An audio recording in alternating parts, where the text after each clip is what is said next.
There was always a voice in my head saying that something was missing.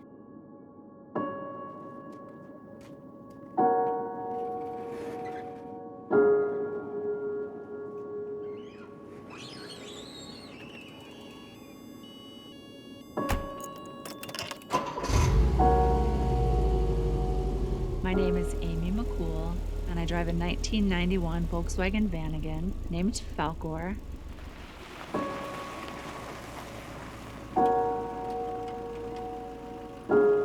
Falkor and I are going on almost 4 years together.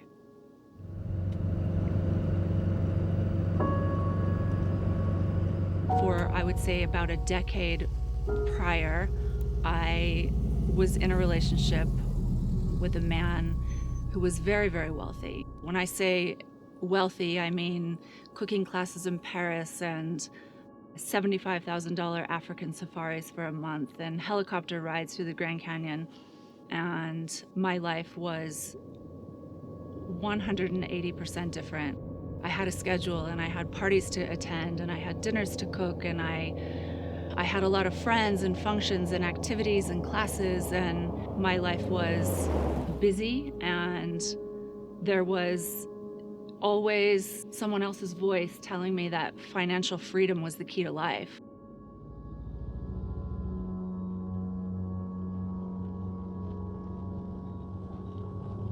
And I became pretty unhappy.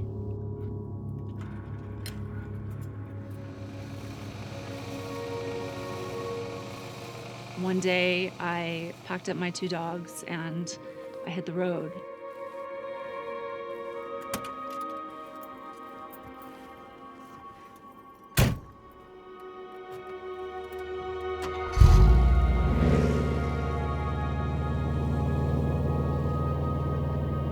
The day I left, I gave back a $30,000 engagement ring, and I put some money in a backpack and I found a ride to Long Beach.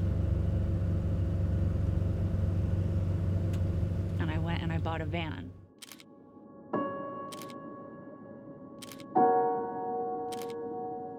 And I thought to myself, I can just move into the van. And I hit the road, and that was pretty much it. I was full-time in the van for a year and a half, and that's when I realized that the unhappiness that I felt wasn't the relationship at all. It was just that I was not living my authentic life.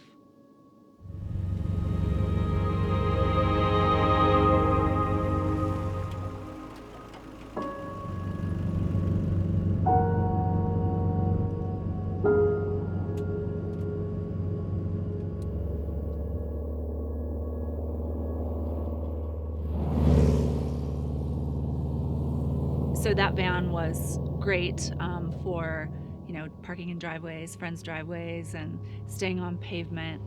And I didn't realize there was even such a thing as overland or off-road traveling. It just hadn't been present yet in my life. And I was down in Santa Cruz, parked in front of a shop called Van Cafe, and shortly thereafter, a big van with a high top pulled in. I had never seen anything like it.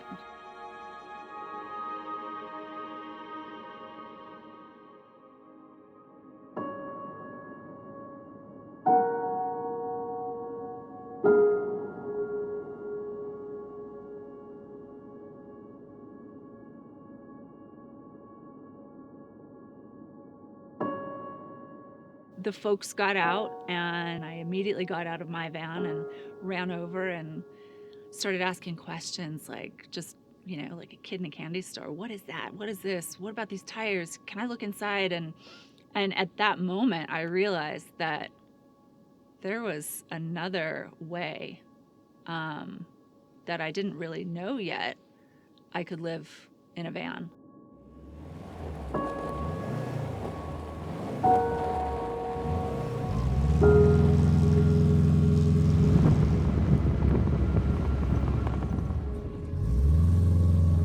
I followed them on social media for a while, and I noticed that they bought another van. I reached out to them and I asked them what they were going to do with this high-top white beast of a van, and it turned out that they would be considering selling him, and that was that.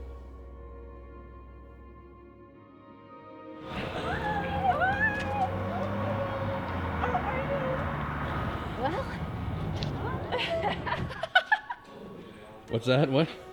I'm like totally shaking. Are you excited? So excited. All right. Oh my god, so excited. What first? Let's go for a spin.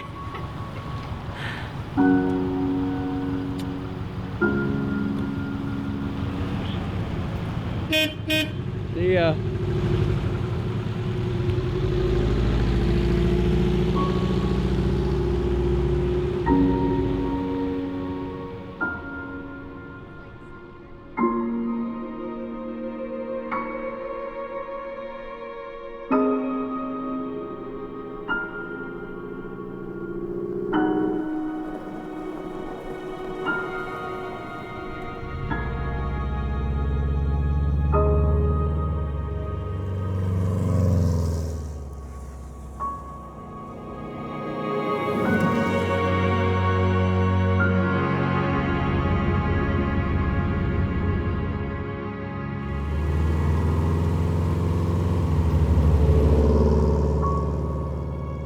This day and age, there's people out there, I think, that try to steer us away from living instinctually and following intuition and those kinds of things. And this type of living, and how it sort of shrinks your world into what is necessary in the moment, really allows you to start following your instincts. Like how can I provide for myself on a very fundamental level? How can I feed myself? How can I water myself? Where am I going to be safe to sleep at night? You know, all those other things that people living a traditional lifestyle are thinking about, traffic and this and that and my schedule, that all falls away, and you are left with a very fundamental, basic existence. I think following intuition is kind of a lost art, really, and I think that's what we're supposed to do. And I advocate for doing just that and finding the art in that. It's really just taught me about myself and about what I'm capable of and what my limits are and what my actual needs are versus what I thought they have been in previous chapters of my life. And this van and this way of living for me